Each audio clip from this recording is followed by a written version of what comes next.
Good morning, everyone. Welcome to Modernizing Mobility with People First Practices. This is the third session of the 2021 Virtual Smart Growth Summit presented by our good friends at the Center for Planning Excellence. CPEX is a statewide nonprofit planning organization that's been improving mobility for people in Louisiana over the past 2 decades. CPEX has helped develop and implement complete streets policies at the state and local levels. They've advanced equitable mobility with multimodal demonstrations, projects like in Baton Rouge, the Government Street Road Diet, the Perkins Road Overpass, and also 4 of the neighborhoods in our mid-city area. CPEX also developed and implemented complete streets action plans for several of Louisiana's high-need rural parishes. My name is Rowdy Gode. Of the 4 speakers you will hear today, I assure you I will be the least interesting, but I am extremely honored to be the moderator of today's discussion. In my full-time capacity, I work as managing director at a firm called Emergent Method, a Louisiana-based management and communications consulting firm. And I also have the privilege of serving as the District 3 representative on the East Baton Rouge Parish Metro Council. Through both of these roles and in my previous experience, both in state and local government, I've been afforded the opportunity to work on improving our community's quality of life, focused primarily on building resilience and expanding economic opportunity, which includes affordable housing and supporting investments in transportation and drainage infrastructure. And I think most relevant to today's discussion has been that focus on mobility, which impacts quality of life and resilience, economic opportunity, as well as the health in a community, as well as equity. So I'll highlight that prior to running for office, I had the pleasure of being a part of a team that introduced the bike share program to our community here in Baton Rouge, and also had the honor of working with the local organization Build Baton Rouge and so many others on developing the Plank Road Master Plan and its ties with the Bus Rapid Transit Project. And if you're familiar with bike share and the BRT project, you know both of those are opportunities and ways that our community is seeking to embrace new modes of mobility for our residents.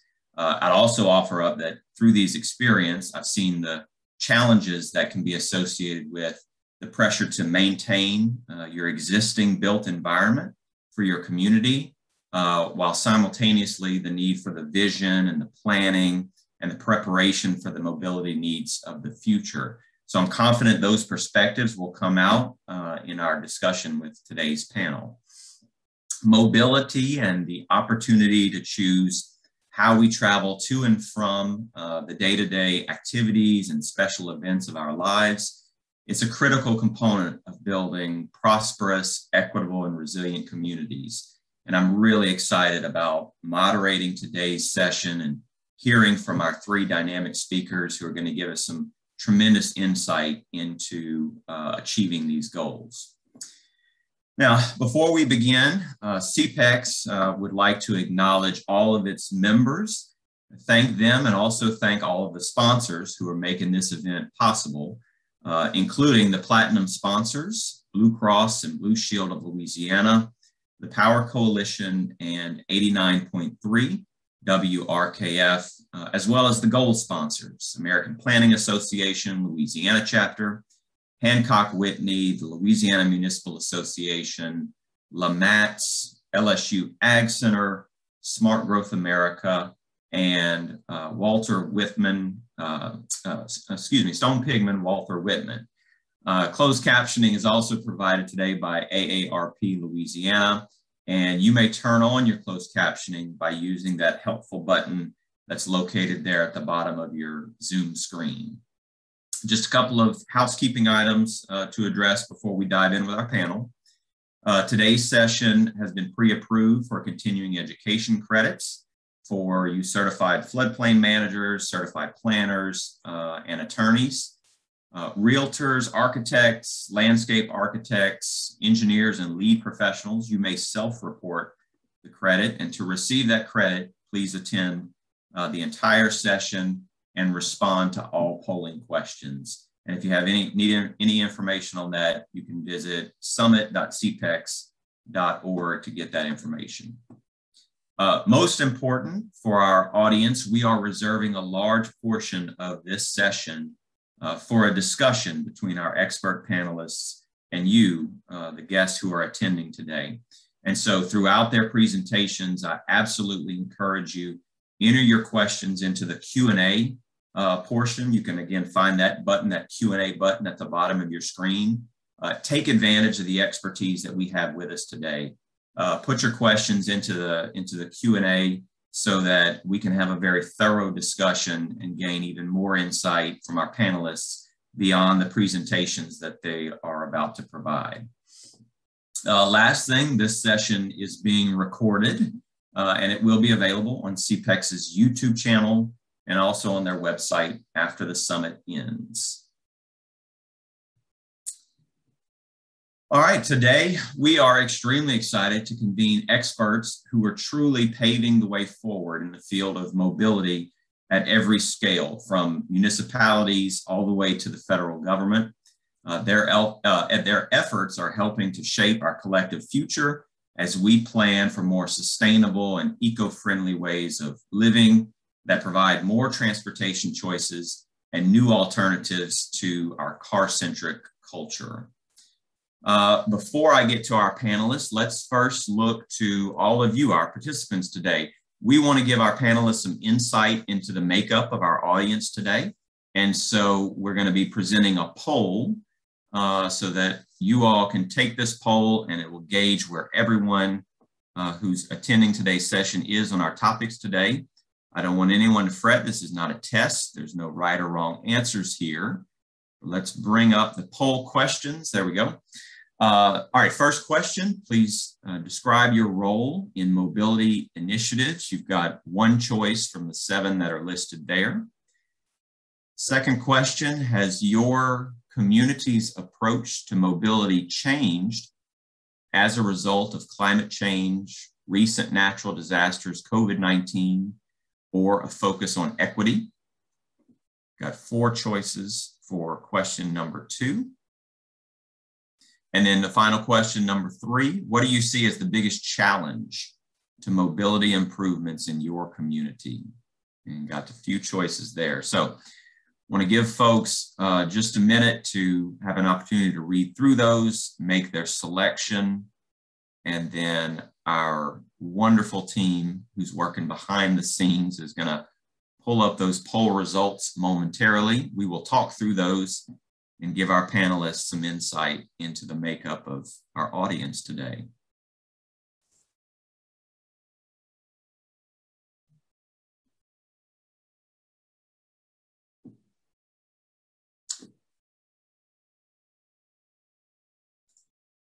Okay, take just a minute and answer all those questions. Thank you very much, behind the scenes team. So we've got, all right, looks like we've got a pretty good percentage of our audience being planners, designers, and practitioners. I think that's expected when we have a modernizing mobility discussion. Thank goodness for all of you. There's not many elected officials like myself. That's a good thing. And then we've got a number of government employees. Glad to see that. So good mix and makeup of audience there. Second question about community's approach to mobility. How has that changed?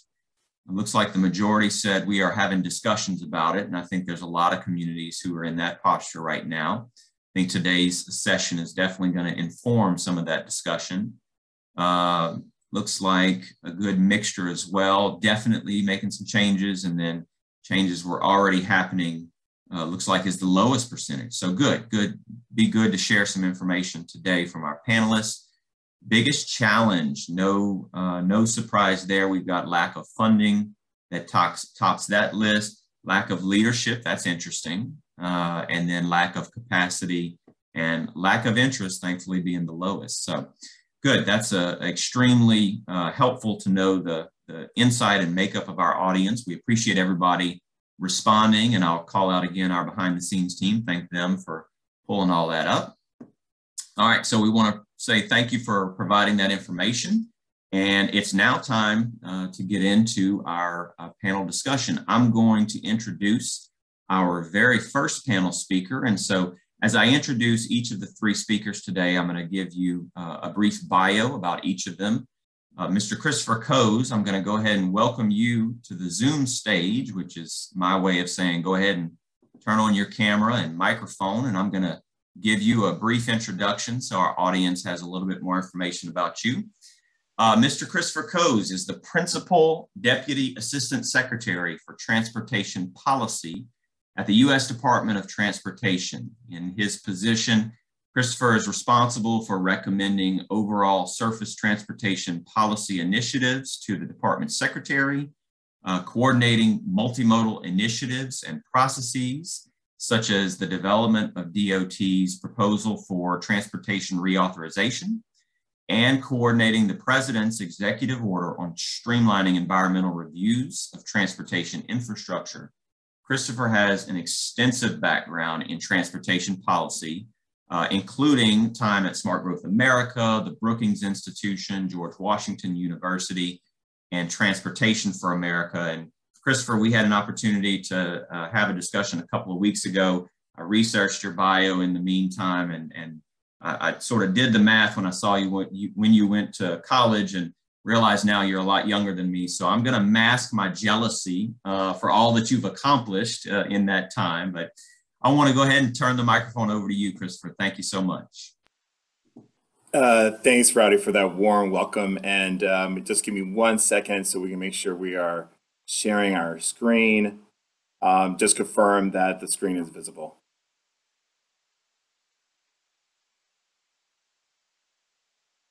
All right. Yes, sir. It's up. Yep, it's up. Awesome. Again, thanks, Rowdy, for that warm welcome. And to all of you for joining us to talk about modernizing mobility with people first practices. It's really great to be back at CPEX and be with you virtually. And I do pray that in the near term, we'll be able to see each other in person. It is a really historic moment for our nation's transportation system. The president just signed the most ambitious investment in jobs and infrastructure in most of our lifetimes, with bipartisan support, something which we at the department are really proud of. The bipartisan infrastructure law is an investment in communities across the country, large, small, urban, and rural. The investments will allow our nation to modernize its infrastructure, making it safer and more resilient. It will make our transportation systems more equitable and will help fight climate change. It will create hundreds of thousands of good paying jobs and lay the foundation for America to compete and win the 21st century.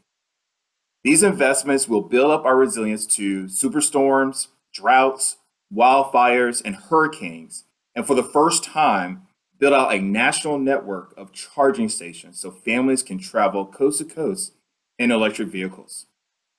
The U.S. Department of Transportation stands ready to implement the bipartisan infrastructure law and help states like yours and local partners reconnect communities, boost transit funding, and reduce traffic fatalities, and so much more. We are committed to embedding equity throughout our implementation of the bipartisan infrastructure law, and are committed to engaging with the public to make sure we understand people and community needs and make sure they have a voice and ownership in that process. I will talk a little bit more about this historic opportunity in a bit, as well as Biden-Harris administration's approach to advancing equity, resiliency, and climate justice through this major investment. But first, given the topic of today's conversation, I want to start things off by asking a simple question. What is mobility?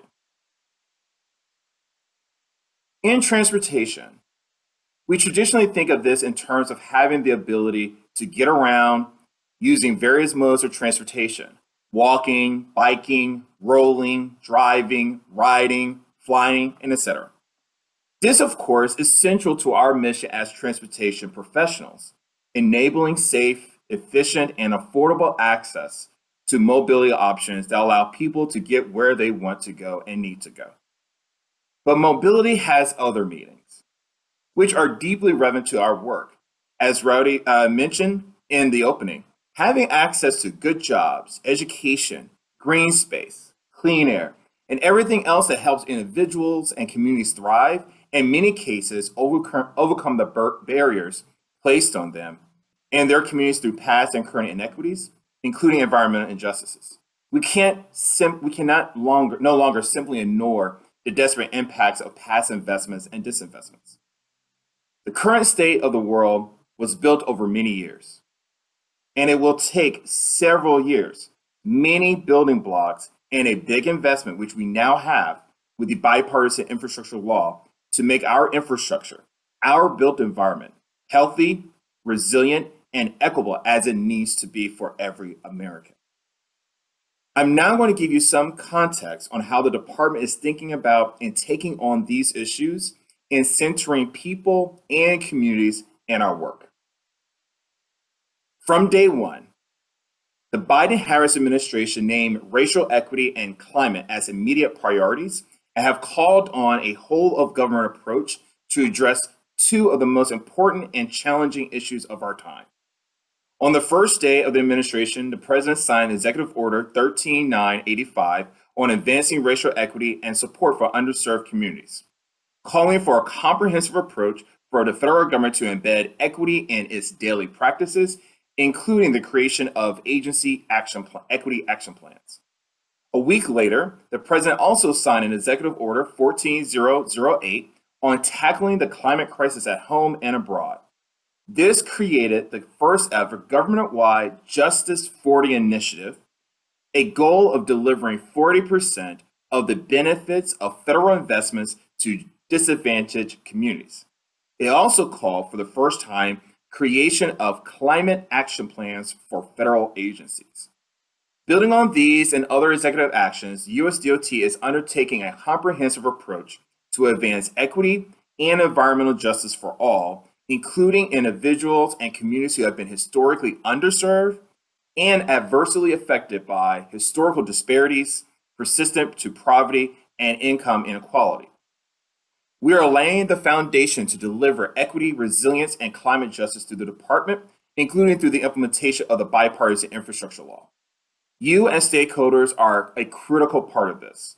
We've been seeking the public's input throughout the process to make sure we're centering the needs of the communities in our work. We have issued a request for information, we've hosted several public information sessions, and released an important strategy setting documents like our Climate Action Plan. And in early 2022, you will see the U.S. Department Strategic Plan and the U.S. Agency Action Plan and other foundational statements around our values and goals. When it comes to equity, DOT is aligning our work around four strategic areas: expanding access, removing structural obstacles to wealth creation, empowering communities to have voice and ownership in decisions impacting them, and targeting interventions that advance civil rights and deliver justice for all. So far, we have convened a department-wide equity task force with over 160 career staff and over 30 senior agency officials to guide this work. The task force is organized around several impact areas: economic justice, mobility justice, workforce equity, gender justice, Justice 40, which you can also think as climate justice. It is also organized around embedding equity in the foundational processes across the department, within budget, our tech and innovation, data assessment, and our agency stakeholder and public engagement. Together, our teams are guiding a body of work that aims to leverage the various authorities and resources at our disposal to expand access, enable wealth creation, empower communities, and intervene where necessary to move the ball forward. In October, DOT released our Climate Action Plan along with other federal agencies, and that the Secretary issued a policy statement that established the DOT principles for taking on the climate crisis. That includes using the best science, prioritizing the most vulnerable, preserving our ecosystems, creating and building community relationships, and engaging globally. We've also shared these 5 climate policy strategies that will focus on work, including resilience into our incorporating resilience to our DOT loan programs and grant programs, incorporating resilience to our project planning and development processes, incorporating and ensuring resiliency of our DOT facilities, ensuring that we have a climate-ready services and supplies, and the list goes on. Equity and climate issues are related and are too often intersecting. As you can see reflected in these bodies of work, I will now take a few moments to talk about how this will come together in the Justice 40 initiative as an example of how we're approaching this intersectionality. As I mentioned earlier, the President established the Justice 40 initiative through his executive order on combating the climate crisis. Justice 40 aims to deliver 40% of the benefits of federal investments in climate and sustainable transportation to disadvantaged communities. This is potentially one of the most transformative programs that shall shift us away from avoiding harm to proactively investing in historically disadvantaged communities. It is set to push us to think critically about what it means to be a disadvantaged community today to become a community of opportunity tomorrow. It also allows us to better understand the benefits and outcomes of our transportation programs and strategies, like how do we create better jobs and improve access to opportunities, and not just critical inputs about the level of funding or amount of funding coming into a community. Tying back to the bipartisan infrastructure law, this means as we invest in combating the climate crisis and increasing sustainability and resiliency across our transportation system, we seek to invest at least 40% of those benefits, cleaner air, better jobs, access to opportunities to flow to communities that have been historically underserved and adversely affected by historical disparities, persistent poverty, or income inequality. We've been centering communities in this work, asking what challenges they face and the benefits of USDOT programs could have on them, including through a series of public meetings that we held earlier this year.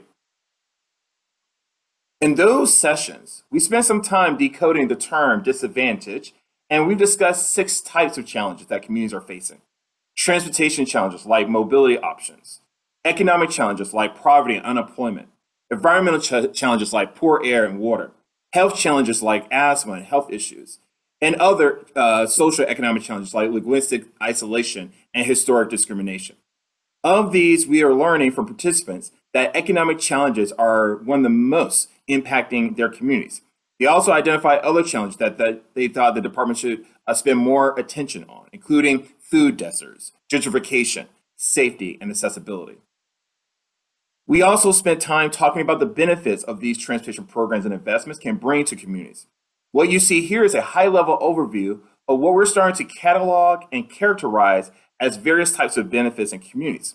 So you can see how these themes we're discussing today around modernizing mobility really show up and can be measured in various ways, like reduction of transportation costs, access to affordable housing, multimodal options. The idea here is that we will be able to drill down to individual programs and strategies and identify a subset of benefits in this framework that allow us to measure the real world impact for communities. Now, I'm going to close out my presentation today by talking more about some of the highlights of the bipartisan infrastructure law. I encourage you to think about what these investments could mean for your communities and your ability to take on mobility challenges and opportunities we are here to discuss today. So what are some of the highlights of the bipartisan infrastructure law?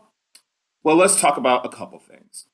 This legislation marks the largest investment in repairing the roads, bridges, and highways since the creation of the interstate highway system. This funding will allow us to fix some of our most economically significant bridges and over 15,000 smaller ones. We can also avoid devastating closures that we've seen recently in Washington State, Tennessee, and so many more places. And to be clear, we're not just talking about building things back the way they were 50 years ago.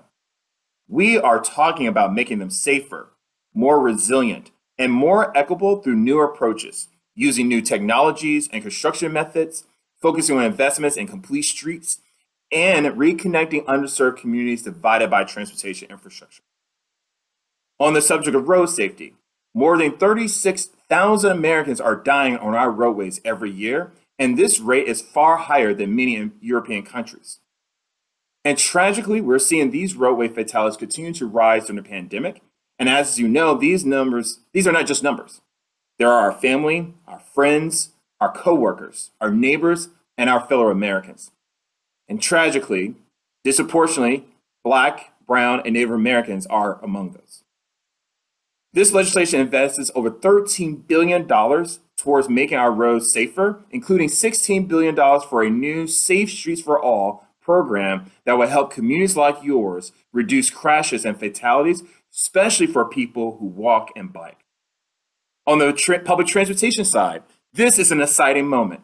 We're going to receive over $90 billion to invest in transit. This is the largest investment in U.S. history. This investment will allow us to not only modernize and replace over 1,700 aging subway, light rail, commuter rail cars, but also swap out over 10,000 fossil fuel powered buses for cleaner, electric, and lower emission buses. These funds will allow agencies to make services more available and accessible for people with disabilities, with over $2.2 billion dedicated for funding accessibility. When public transportation is convenient and reliable and affordable, people will choose to walk, play, and drive less, which means fewer emissions and less congestion.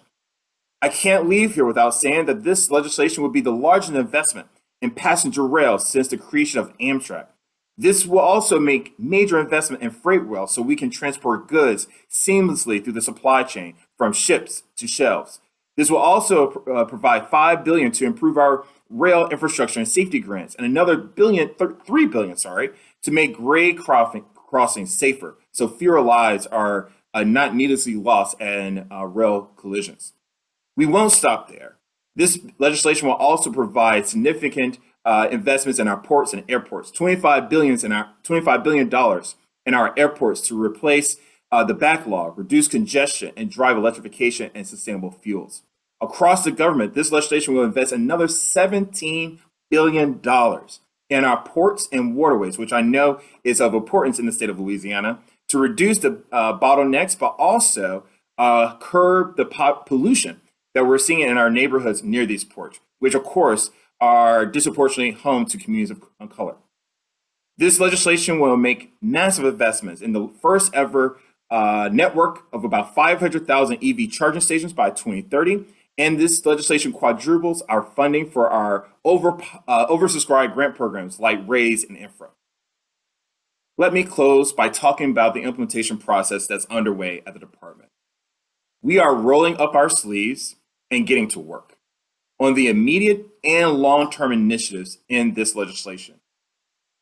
We will be doing that work in concert with stakeholders like you across the country, cities, states, tribal communities, transportation agencies, as well as the private sector, philanthropy, and advocacy groups.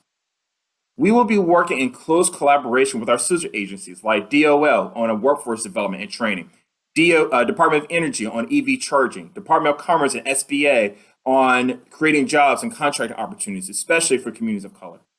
In the next 6 months, you'll start to see some exciting news about how we're planning to bring this plan together to life. We will distribute formula funding to repair and modernize our roads. We'll open applications for our biggest round of RAISE grants ever. We'll launch our new pilot program for reconnected communities, and you'll see opening applications for significantly lower, for our popular program for low and no emission bus facilities. In short, under the leadership of President Biden and Secretary Buttigieg, the Department of Transportation and the entire administration is really ready to seize this moment to be transformational in our communities to build back better for our country. And with that, I will hand it back to Riley to tee up our next speaker. Thank you.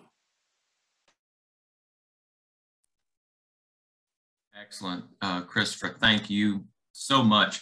Yeah, a very timely and absolutely relevant discussion. Christopher, I don't know if you had anything to do with the timing of this law getting through, but we're going to give you all the credit for that it led right into you making this presentation today. at the panel as part of the panel. So look, I appreciate it very much. If you would go ahead and turn off your camera, and I'm going to go from our friend Christopher at the U.S. Department of Transportation now to major city transportation initiatives. Let's welcome in Ms. Veronica Davis. Veronica, if you will, thank you so much. Turn on camera and mic. Let me, give me just a minute. I'll do your bio so everyone gets a sense of who you are. Ms. Veronica O. Davis is a licensed professional engineer and self-described transportation guru. Now, I also saw, Veronica, on your website, your own quote, a true transportation nerd, which I loved.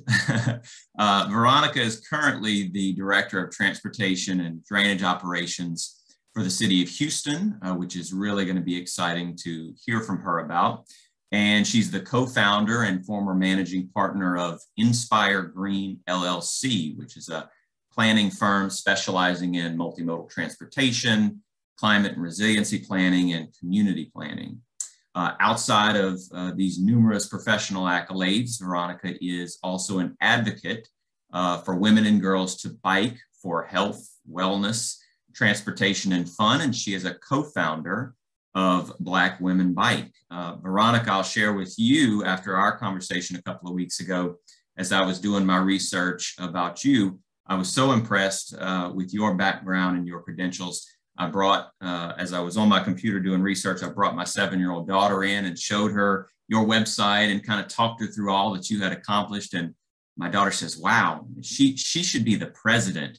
So look, form your steering committee. She's got 11 years before she can vote, but you got one coming for you. So go ahead, Veronica, when you're ready.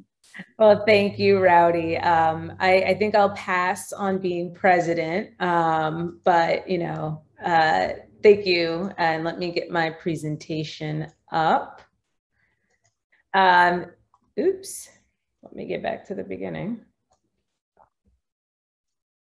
All right, and everyone can see my screen okay, I'm assuming? See that there, yep, see your title screen. Okay, great, thank you. And so thank you, Rowdy, and thank you, Christopher, for sharing everything that's happening federally. I know that in the Houston region, we are excited about the potential money that will be coming to our region to continue to support our goals.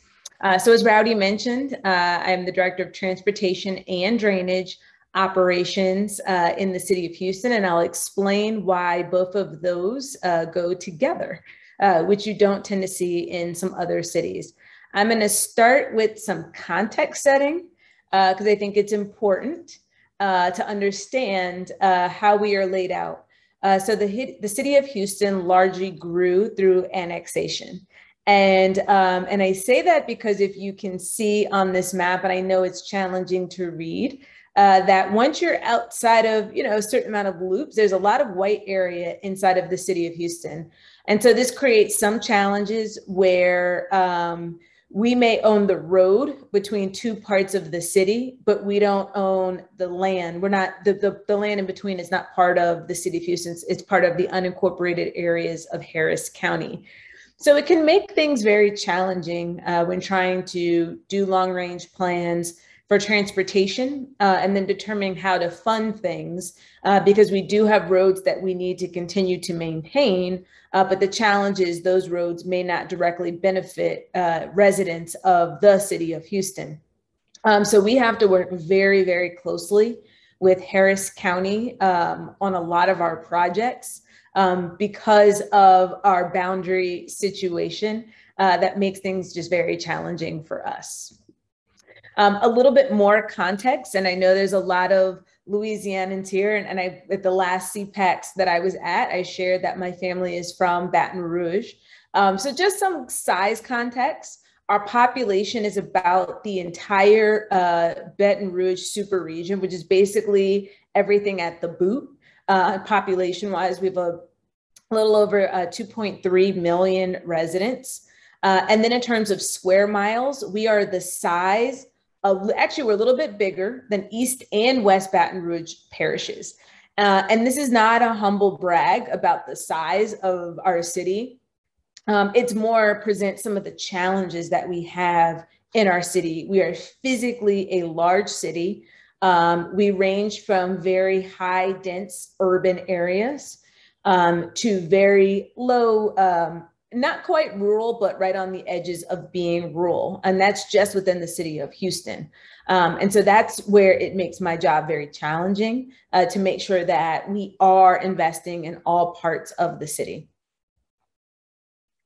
So the transportation and drainage operation is within Houston Public Works. And so within my purview, I have all the streets and pavement markings, the street signs, the stormwater drainage system, and the traffic signals. And so that is a lot. As an example, we have about 2,500 traffic signals. We have well over 1 million signs around the city, and we make all of our signs in-house. And so it's a very large purview. A little bit about the funding, which is one of the things that makes, I won't say necessarily unique, but a lot of other DOTs aren't necessarily in the same boat.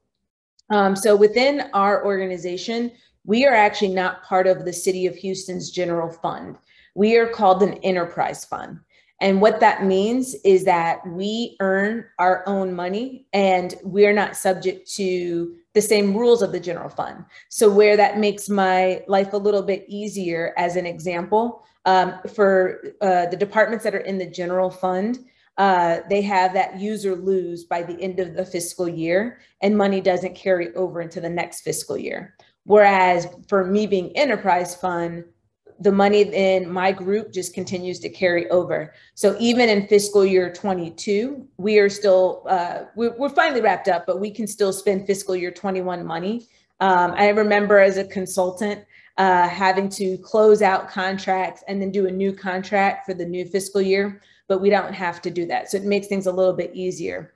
So how we're funded, so partly is what's called third-party funds, and that's Metro, TxDOT, even the federal government. So when the federal funding comes down, it goes through the Texas Department of Transportation.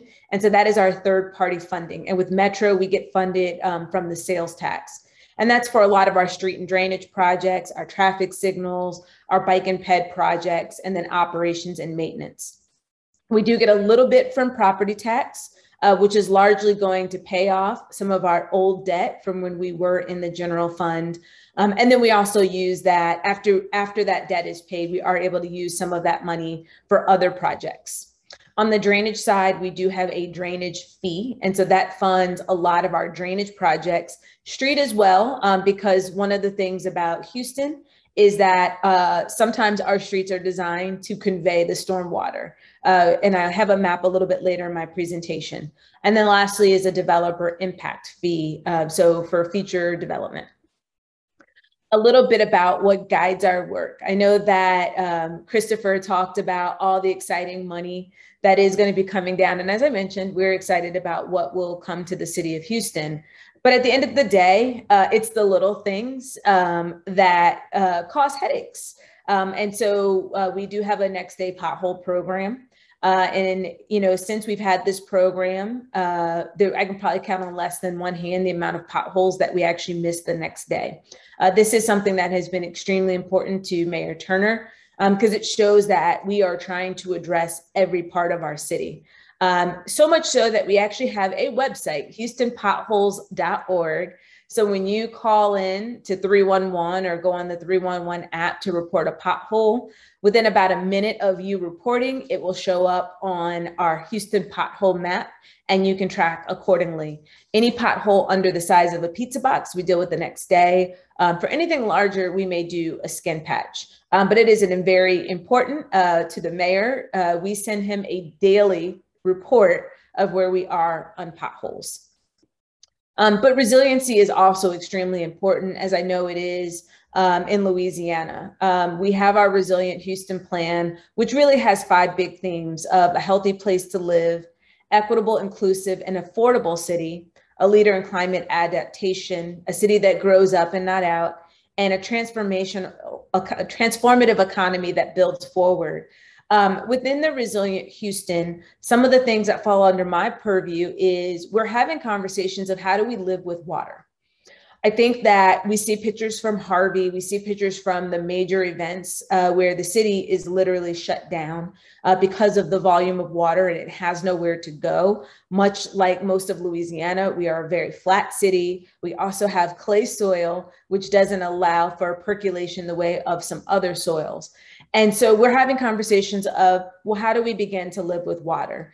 We partner very closely with Harris County, the Harris County Flood Control District, where we are creating regional detention so that we can just hold water and have places that we can hold water. And then now we're even elevating it a little bit more to say, how can we also have functional regional detention? So it's having trails around our detention ponds, working with the parks department to have drainage within the park and play spaces. So we're just trying to always find ways that we can put water somewhere. We have our street rehab initiative. And with that, we have 16,000 lane miles within the city of Houston. And that distance would get you from Houston to Tokyo and back. And with that, they need to be maintained. And so we aim to do 2% every year of rehabbing our streets. The council members really love this program because we do 2% for each of the council districts. And then they get to pick 4 lane miles total, 2 lane miles on majors and 2 lane miles on local. So it's allowing them to also be able to address their constituent concerns. The other thing with our street rehab initiative, I'm always going to go back to drainage. We also look at opportunities to improve the drainage when we rehab the street. And that may mean changing the slope a little bit, or expanding some of the inlets, or repairing the gutters so that we can just get water into our storm system a lot quicker. And then Christopher talked a little bit about safety, but we do have our Houston Vision Zero action plan by 2030, so no traffic related deaths or serious injuries. And again, this is a map of the city. And so we have done our high injury network, and as many things, and it's not unlike any other city. You know, for us, it's 6% of our roads account for 60% of our traffic deaths and serious injuries. And so right now, that's where we are focused. We're focused in putting our investment to make those safer. This year, we have several intersections that we are going to be rebuilding to make it safer for people to walk. And I will say, you know, candidly, when you begin to overlook this with race, 52% of our high injury network streets are also in our vulnerable communities. And so often when people think about Houston, they think of us as a city of highways, and we do have a lot of highways. And I will say, I do think highways are critical pieces of our transportation infrastructure, particularly as we have the Port of Houston and just the amount of commerce that moves through and around the city of Houston. However, we also have different visions for our future. The mayor talks about wanting to be a destination city, and you can't be a destination city when people are driving 70 miles per hour past your city. And so we are working with a lot of our partners to invest in what we are calling high comfort bike lanes. And our definition of high comfort bike lane is that a 10-year-old should be able to comfortably and confidently bike in that lane. And so the Houston Vision Zero plan gave us a stretch goal of getting to 25 miles per year. We're not quite there, but we have several projects that are currently being constructed now, several other projects that are in design. And it's just making a decision to reallocate our roadways for different users. We also have an absolutely phenomenal trail network, which is also part of both our what we call our protected bike network. We have 340 miles right now, protected bike network, mostly on trails, but they are being used for commuting. And again, as we look at this is drainage, we have our bayous, but these trails are designed to flood in, very severe weather. And so we're always looking at how we can have multiple uses and solve multiple problems. We do have rail and we do have metro. We work very, very closely with our regional transit agency. Right now, they're installing red bus-only lanes. And again, it's a recognition that we need to move people in other ways. We're also working very closely with Metro on BRT. So we do have one BRT line in the city, and we are looking at doing what would be the longest BRT line once implemented, about 23 miles. So we are committed to investing in other ways to move people around. And wrapping up, as I talked about, balancing mobility with drainage. So this is a map, it's very hard to see, but the yellow areas are where we have buried storm pipes. So that is your traditional pipes that you see mostly on East Coast, where the storm is a pipe that's underneath the road or underneath, buried in some sort. But in the brown, you see that we also have a lot of open ditch.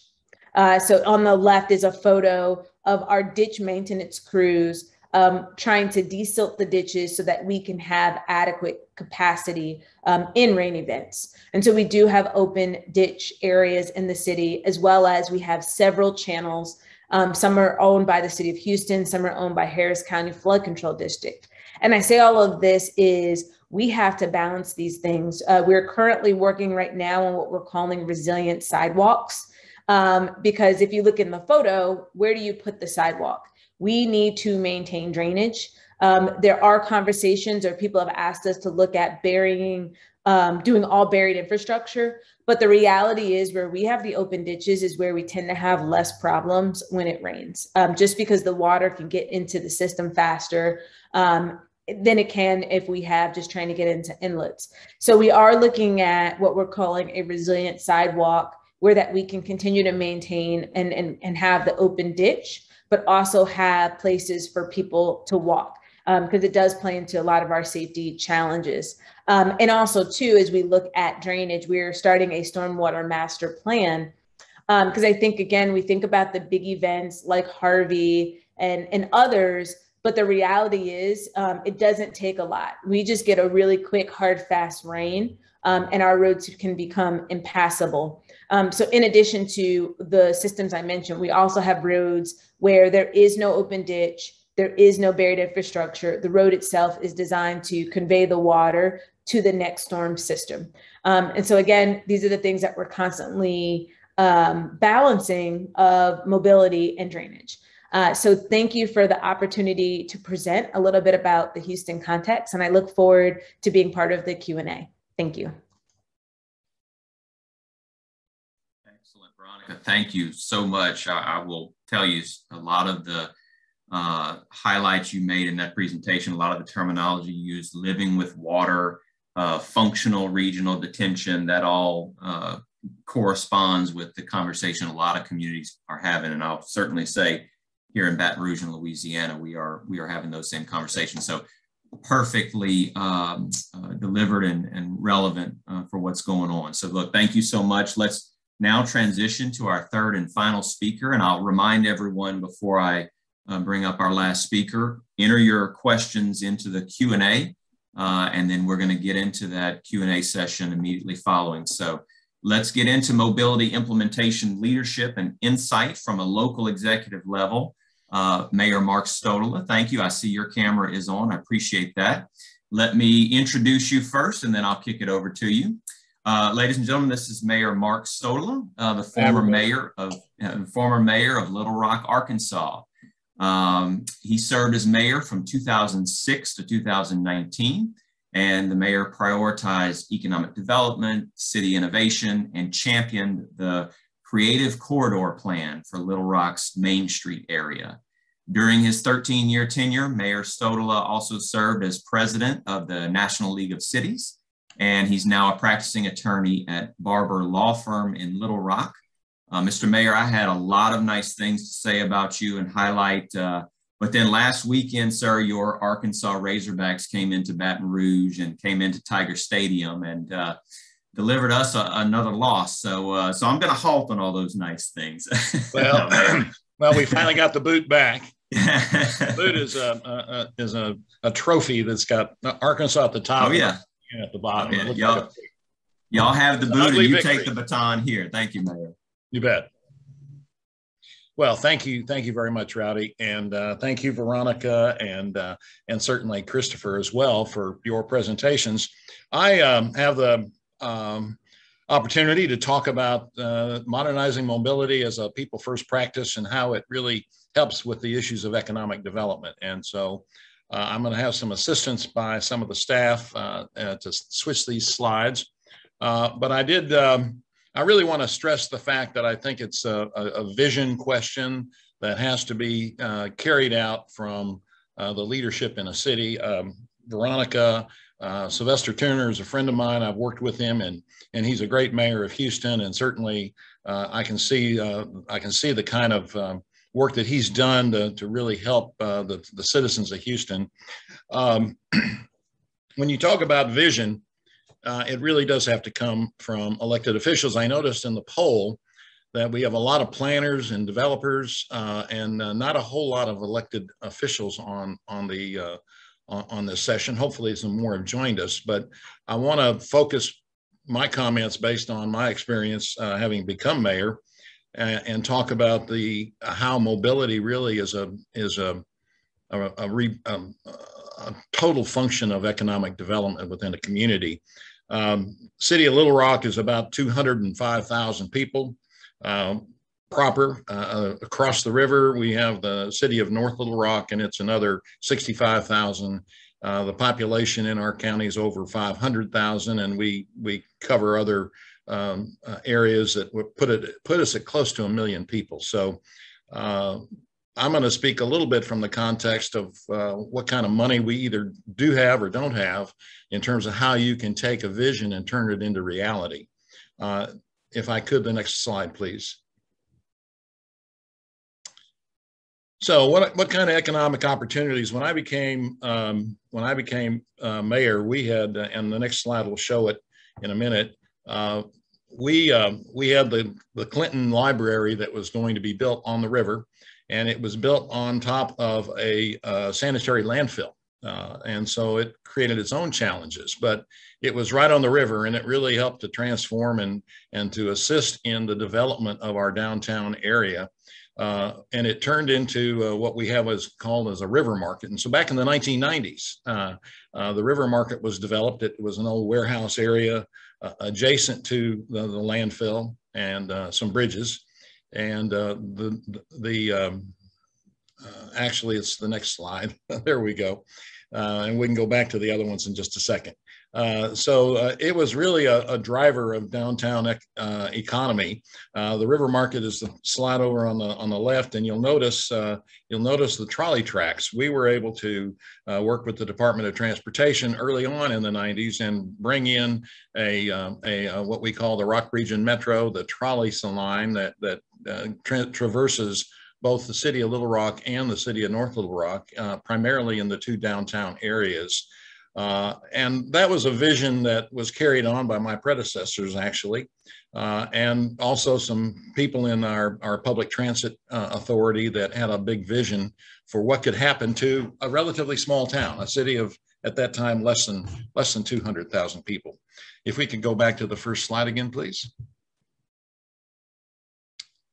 So when I became mayor, I wanted to, I think mayors are remembered for what they build and how permanent those things are. And it turned out that our city is known as the city of 6 bridges. And so one of the things that we did is working with the county and with the city of North Little Rock, we converted 3 of these bridges into pedestrian bridges. The Junction Bridge is the one that you see up in the upper right. And the one on the lower right is the Clinton Bridge. These were old railroad bridges. They were given to the city, and we used our local city funds to develop these bridges into pedestrian bridges. In 2013, one of the things that I thought would be really helpful to the issue of our tourism in our city is we actually lit all 3 of these bridges between Little Rock and North Little Rock. It cost us about $2.5 million. Our electric company here, Entergy, was very fortunate, and that was their 100th anniversary, and they gave us a $2 million grant to help kick it off. And I mention that from a financing standpoint because one of the things that's a challenge continually is the issue of funding, and where do you get the funding to try and take these ideas and vision and turn it into reality. So the next, in addition to those pedestrian bridges, we also saw the county and the cities developing what's called the Arkansas River Trail. I'll talk about that in just a moment. But one of the things that we also worked on and that I had a hand in, a big hand in, is what we call the creative corridor you see here. And its role as a pedestrian walkway and streetscapes that generated a tremendous amount of economic activity. In 2013, the Main Street in Little Rock, Arkansas was deserted. It had an old military supply store in one block, and across the street from it in the same block was a wig shop. And way down on the very end was the Arkansas Repertory Theater, which is a very fine regional repertory theater. They didn't have any friends. And one of the things that I felt was so frustrating was that people would go into the river market along the river, but they would never turn south and go down Main Street. Back in the late 50s, Main Street was the economic commerce capital of the entire state. What you see today is the transition. So with a lot of creative financing activities, we were able to take from a planning grant called Greening of America's Cities that helped give us a vision into turning this into beautiful streetscapes that ultimately translated into some tremendous economic development. There are over 200 apartments now on Main Street. The Repertory Theater has not only got themselves there, but they also have the Arkansas Ballet, some architectural companies and businesses are there, and what is now our Little Rock Technology Park. And so we have been able to integrate science and technology with arts and culture. It's a great collision of activities and ideas. We have a charter school that is across the street from Main Street, with kids playing out there all the time and intersecting with not only the technology park, but with all the arts and culture that are going along on Main Street. Well, how did we do this? I mean, how did the funding for this ever continue? And I'll tell you that the EPA for many cities is not necessarily the biggest friend that they have, but it was a big friend for us. So we were able to get money from the EPA to do. I learned about low impact development and what low impact development meant in terms of stormwater runoff. And so we were able to take the hardscapes along Main Street and turn those into construction disciplines that allow the water to drain off and run off rather than go in and pollute not only the groundwater, but ultimately going into the Arkansas River. So we were able to take about $1 million and some other obviously local financing and be able to turn this into a tremendous streetscape that attracted not only businesses and restaurants, but also people on the street. And of course, mobility and people on the street is one of the biggest elements of safety that you can have. And so when you had a deserted Main Street, you had a lot of challenges there that were very, very difficult in terms of just one of the main things that mayors have to do, and that is to deal with the issues of public safety as well. The more people you can put on the street, the much safer a community is. In addition to that, I mentioned the Arkansas River Trail, and one of the bridges that goes over the Arkansas River is the picture at the top, and it is called the Big Dam Bridge. And the reason, and it's not spelled as you might expect, but it's spelled D-A-M. It's actually a dam over the Arkansas River, and the bridge, the pedestrian bridge, is built on top of it. It is actually a mile long from start to finish. So and we use money from, and then we've got the Two Rivers Bridge. It was funded with some Department of Transportation money.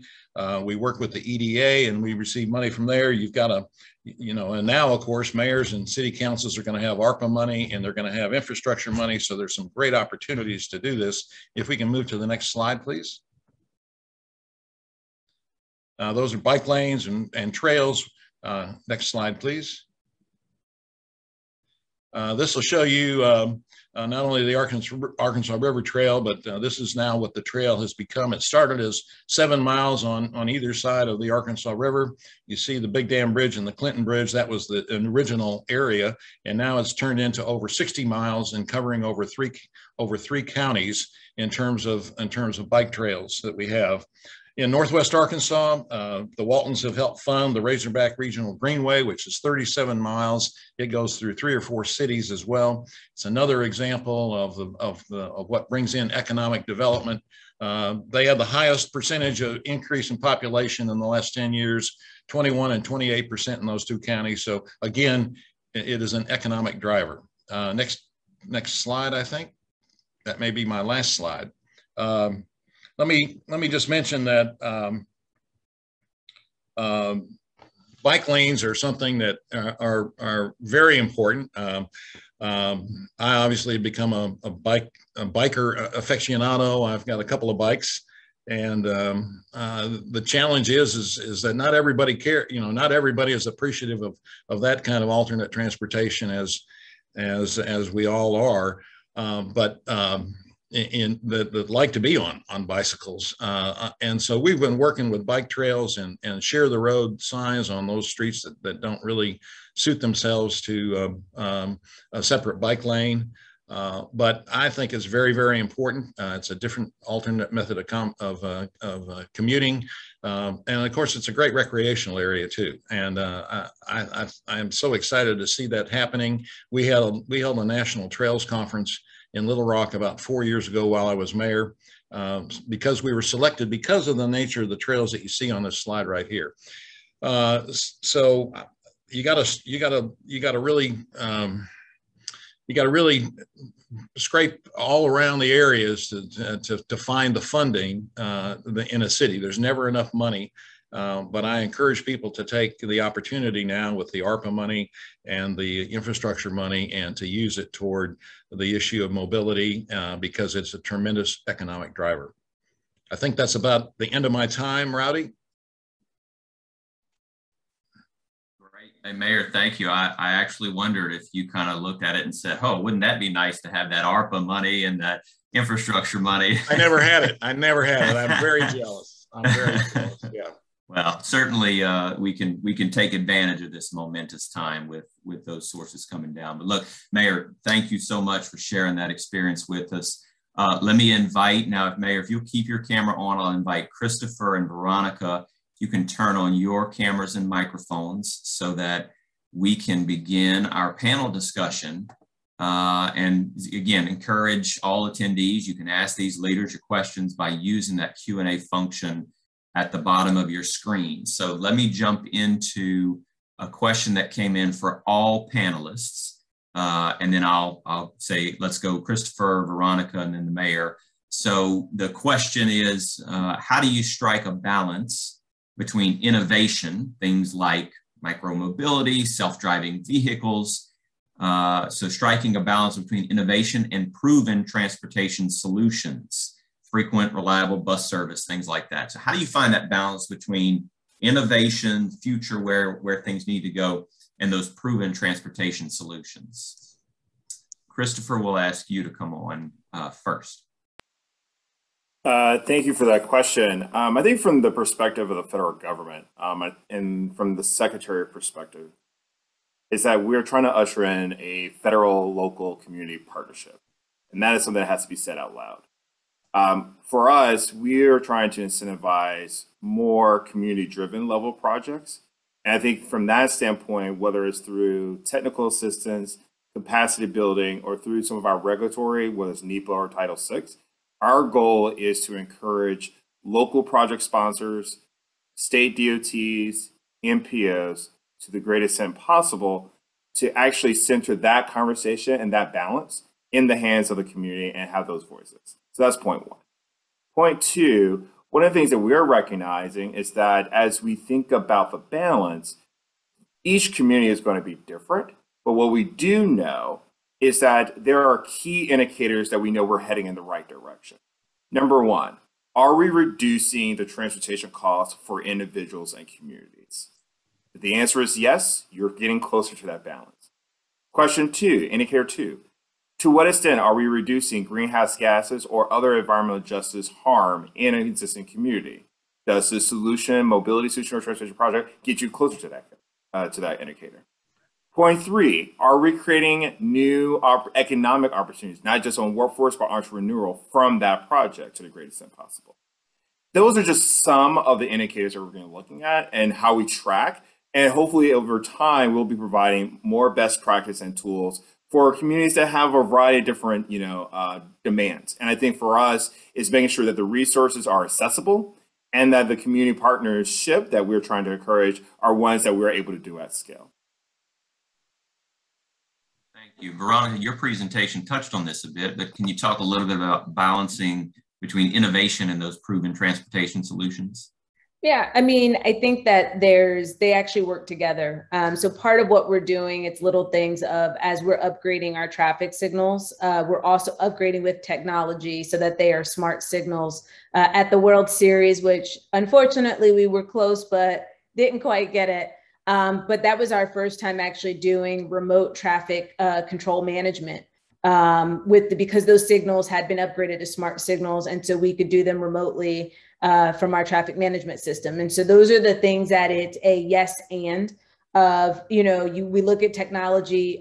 We have several things that we are working with the tech industry on it's help us solve our problems. And it's things like flood warning. We do have underpasses and they flood. And so having those warning systems be automatic so that we don't have to deploy crews to shut down that part of the roadway. So those are just some of the things that we're doing technology-wise. And I know as we talk about micromobility, our mayor, he has a lot of vision. He has not told me no, with the exception of scooters. So he's let me go everywhere else. He drew the line. And so I spoke at the National Association of Bike Share and Scooters last month. And I said, look, if you all want to come into cities like Houston, you're going to have to figure out the equity components of it. And I think for the mayor, he has what we call the complete communities. And those are areas that have been historically where there has not been the investment that they've needed. And so those are very important to him.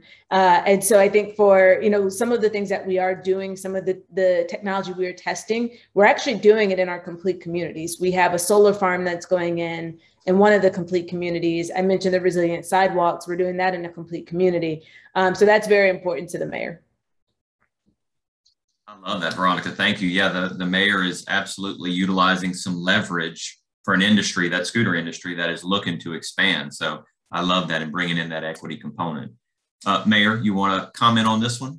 Well, yes, thank you, Rowdy. Veronica, I want you to know that one of the last official acts that I did as mayor in the December of 2018 was to bring in scooters, and the new mayor had to react to that. And of course, the community loved it. I mean, it's another alternate form of micro-mobility transportation.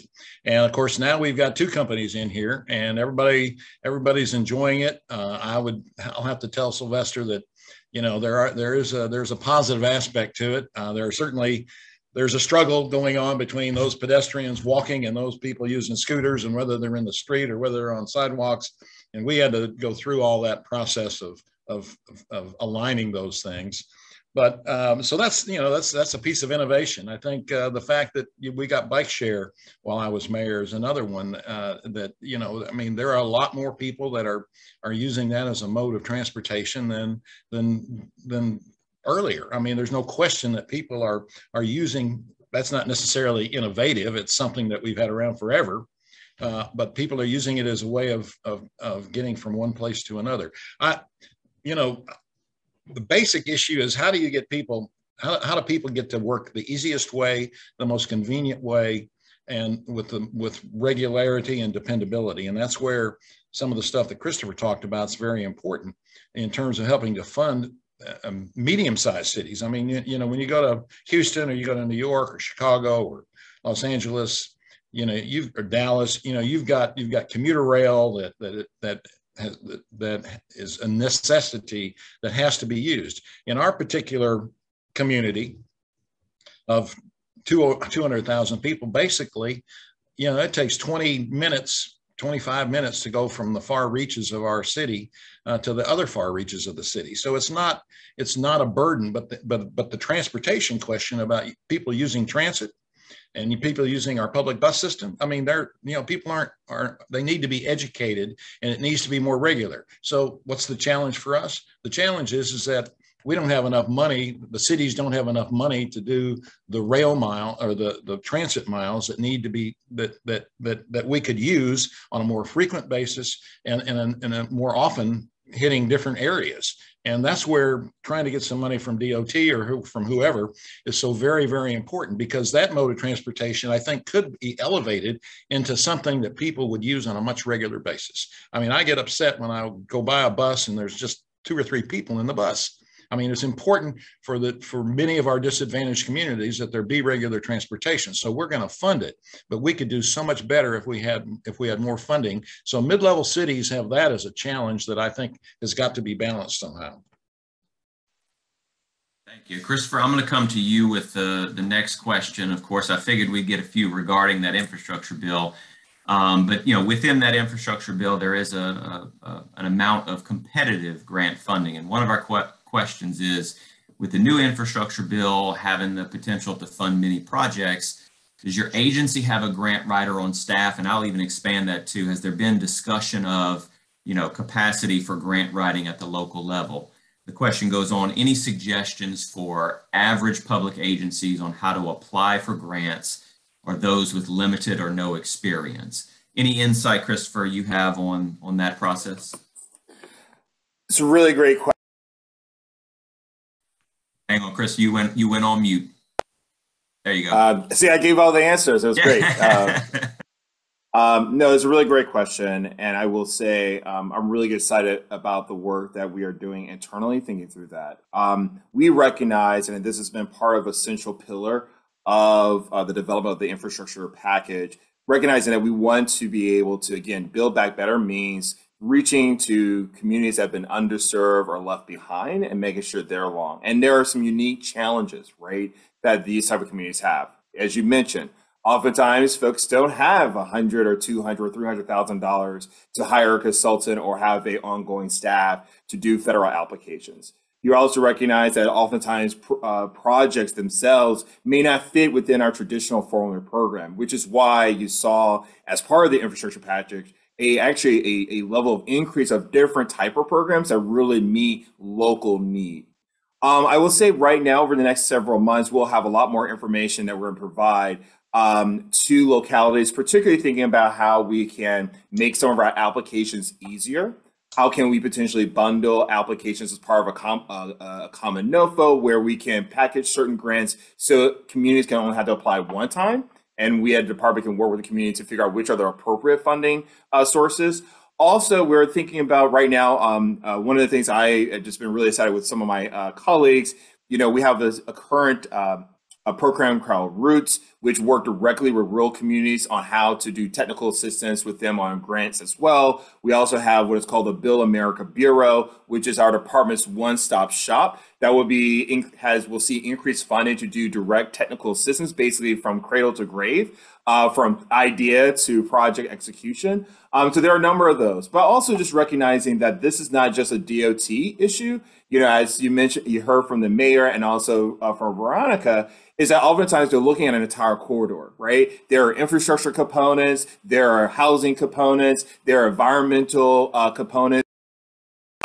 We're also looking amongst our federal agencies, whether it's EPA, HUD, Department of Commerce, and we're asking ourselves, how can we better coordinate these resources, these technical assistance? So if EPA is doing a technical assistance with the city on how to do stormwater management, how can they use that technical assistance also to think about how we can layer complete streets or other transit funding to improve the accessibility of that corridor? So those are just some of the things that we're discussing right now, but we're really excited of the work that's been done so far. We'll be having a lot more information. So I'll just say, for those who are looking to stay tuned, definitely go to our website, www.dot.gov. We'll have a landing page to provide some of these resources and best practices over the weeks and months ahead.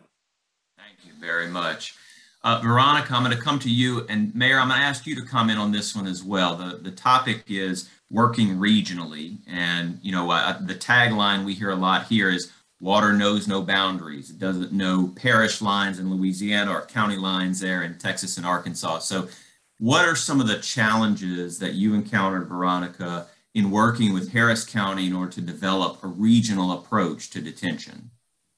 I will tell you, I mean, we have a really, really, really great working relationship with Harris County. I literally meet with them weekly, and partly because we have to. A lot of our stormwater system discharges into their system.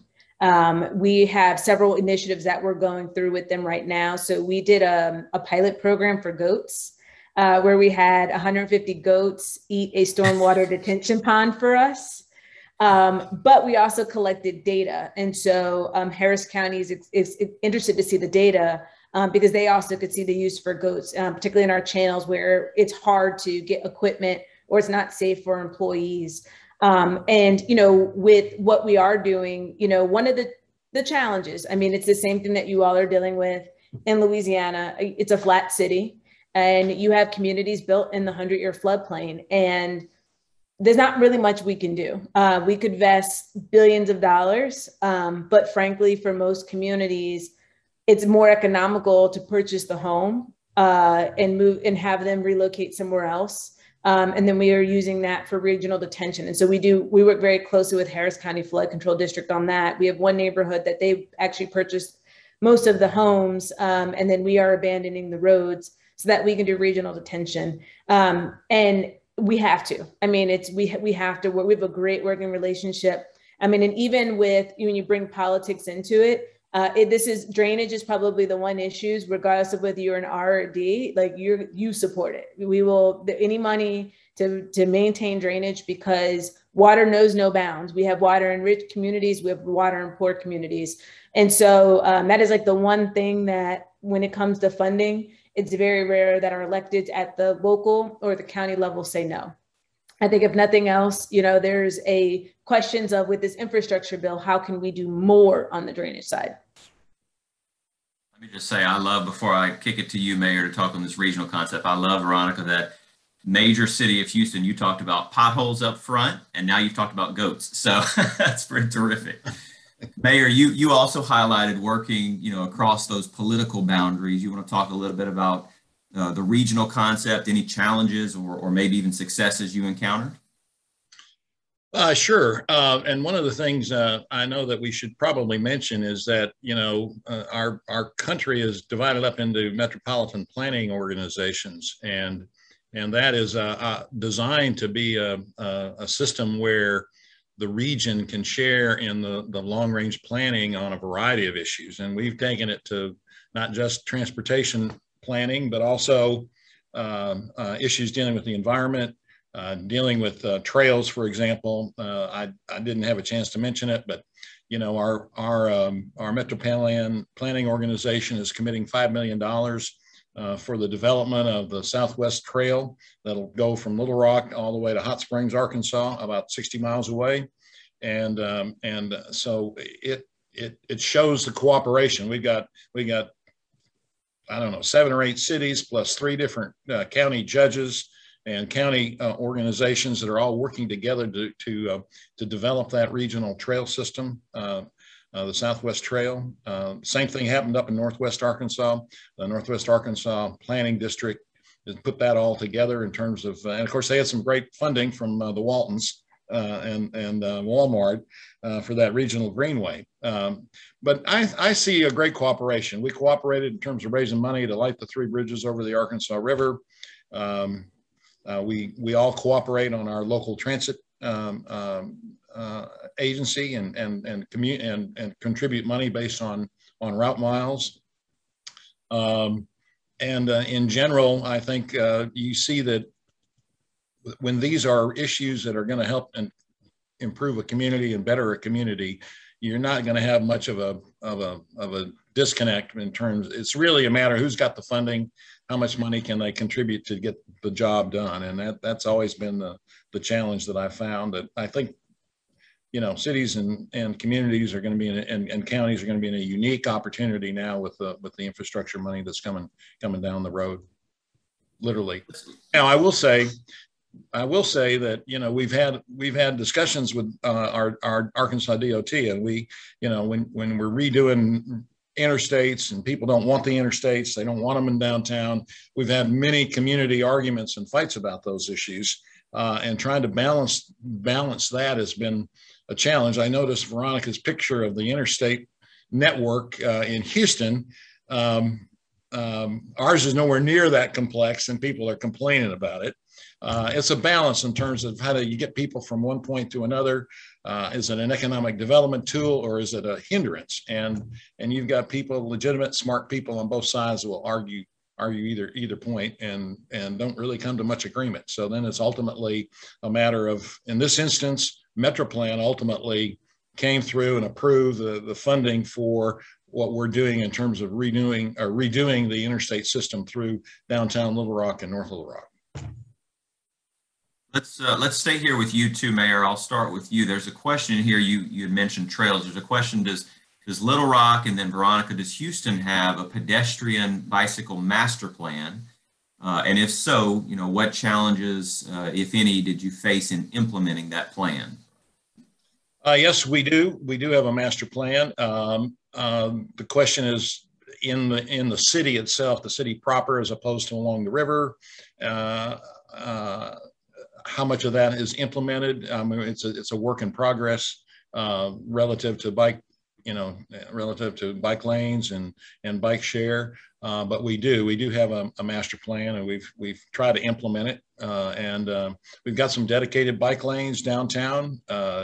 That was done as somewhat of an experiment to see, and moving the parking off of the curb and putting it right pretty much in the middle of the street, where there's a bike lane, a protected bike lane next to the curbs. That has not been very well received, frankly. But certainly one like I saw that Veronica showed with the dedicated bike lane that was a bit larger than I think the ones we've got is probably something that I would love to see us get more implementation on. So, but we do have a master plan for it. I'll start with the easy one, is bike. So we do have a bike master plan, and we work very closely with the planning department to identify what the priorities are. So right now we have our next several corridors that are currently in the finals of design and working with the community. And it's mixed in terms of, what people want to see or how they want to see them tweaked. We do have some every now and then you get, one citizen that is really upset despite the fact that everyone else really loves them. But, I think one of the things that the mayor said in his talk earlier is it really comes down to leadership. And so when you have the leadership that is willing to say, this is what we're going to do, it makes my job as the director a lot easier to just continue to push forward and making sure we're listening, but ultimately knowing that we need to implement this project. Pedestrians a little bit harder because per ordinance, the sidewalk is the responsibility of the adjacent property owner for both installation and maintenance. We do have a sidewalk program. It's about $3.3 million a year. And that's largely, three ways that you qualify. It needs to be a road on a major thoroughfare where we're filling a gap. It needs to be recommended through the Mayor's Office of People with Disability. And so that's where a resident who is disabled says that they are trying to get to these places. And so we make sure that they have a nice smooth path to get to those places, and then to schools. And those are the only real reasons why we will implement a sidewalk. And so it makes the pedestrian part a challenge. We do have an ordinance that all new development has to install a sidewalk. But then, as I also mentioned, we have open drainage, and then we have a lot of infill development going in. And so the infill development does their sidewalk, but the rest of the block doesn't have sidewalk. And so those are the things that we're grappling with right now on the pedestrian side, working very closely with the planning department to figure out how do we begin to start solving these challenges. I saw there was a question about the resilient sidewalk. We are actually trying to create a tangible toolkit for how we can do some type of a walking situation that doesn't restrict the flow to the drainage. And so we're at the very beginning phases of that project. And so we're hoping to come up with a toolkit that helps us and helps property owners in areas where we have the open ditch. You know, one of the things I'll add to that is on the pedestrian issue is one of the greatest problems that City Hall has is residents finding out that they are responsible for the sidewalk in front of their house. And they're pretty upset about it. I mean, it's in the public right of way. They didn't put it there to begin with, particularly the older parts of town, which oftentimes are more, you know, where more disadvantaged people live, frankly, and they don't have the ability and the financial ability to do it. And so so the walkability question becomes a real issue, and it's a question of equity, a major equity issue. From a racial standpoint. And I know that Veronica faces that. We face that here in Little Rock. So we dedicated money. I mean, we dedicated money to put in sidewalks during my administration and put in miles and miles and miles of sidewalk 4 feet wide to try and repair these older sidewalks that in the more older parts of our city. We've got time for one more, and we've got a couple of questions that deal with engaging local communities, incorporating local input. And so I'm going to try to consolidate them here. Christopher, I'm going to start with you because in your presentation, you kind of highlighted, and even some of your remarks, that you know from the federal level, it's got to be implemented by the locals. But the questions are around, engaging local communities, what's being done to ensure that locals have input into what this kind of infrastructure looks like, the visions, the expectations of that community. Christopher, you can speak to that from the federal level, and then I'll ask the Veronica and the mayor if y'all can close out. Absolutely, and it's a very important question to ask. First and foremost, let's start with the facts. Number one, it's not DOT's tradition to actually engage directly with community-based organizations. That's normally our ecosystems includes state DOTs, MPOs, and transit agencies. And what we've seen over the past several years and decades, there are a number of those in the ecosystem, state DOTs, who have very robust community engagement with local community groups, as well as transit agencies. And we're going to be very attentive of supporting those current efforts and expanding. For those state DOTs who are saying, how do we do that? I think we're going to be working in partnership on how to make sure that the tools, whether it's through our discretionary grant programs, whether it's through some of our planning dollars, can surge capacity for those states, those local governments and MPOs to work with community groups to do that. Also, as part of, as I mentioned, the Justice 40 and Equity EO, at the department in our FY23 budget to Congress, FY22 budget to Congress, we asked for an additional $110 million to create what is called the Office of Thriving Communities.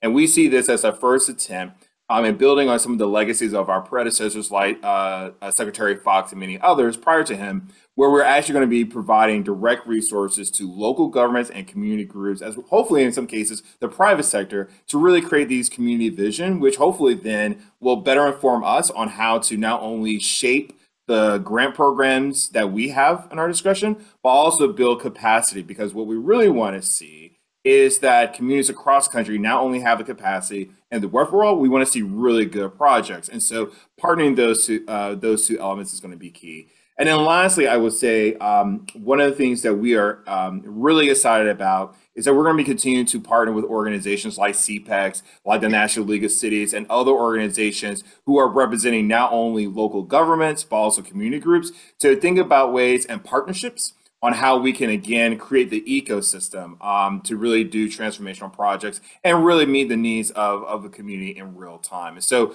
again, we recognize that this is new for us, but we also know that we have great partners like Veronica and Mark, who are doing the work. And so our job is to make sure that they can do their jobs faster and more efficiently and at scale, while also bringing the next crop of leaders, both in the community-based organization and local community groups as well. So that's our hope, and we look forward to partnering with those to participate in that work. Let me thank you, Christopher, for that answer. I'm going to keep us on schedule here, so forgive me, Veronica and Mayor. I'm going to start to close out. That is going to conclude our discussion. And so I want to thank our three speakers Christopher, Veronica, Mayor Stodola, thank you so much. We're all in the audience giving you our Zoom virtual round of applause for your presentations today. If you three would, go ahead, turn off your cameras and mute yourselves.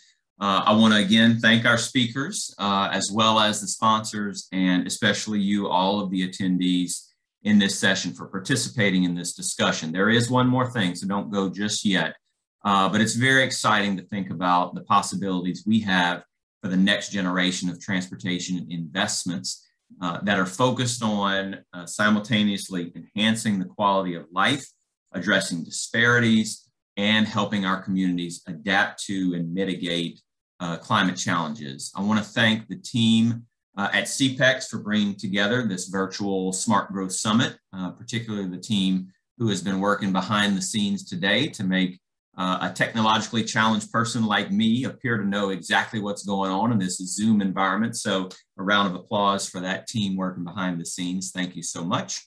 And speaking of that team, one last item, we do have another poll to conduct before we wrap up. This poll is for everyone in the audience, and there it goes, popped up, thank you. So after attending today's session, how do you feel about helping your community prepare for and implement mobility investments? Got a few options there. And again, if you're seeking that continuing education credit, we definitely encourage you, please participate in the poll question. So we'll leave that open for a few moments, let folks have an opportunity to read through those options, give an answer. And once we give some time, that team behind the scenes is going to tally up all the results. And we will share those results once everyone has had an opportunity to respond.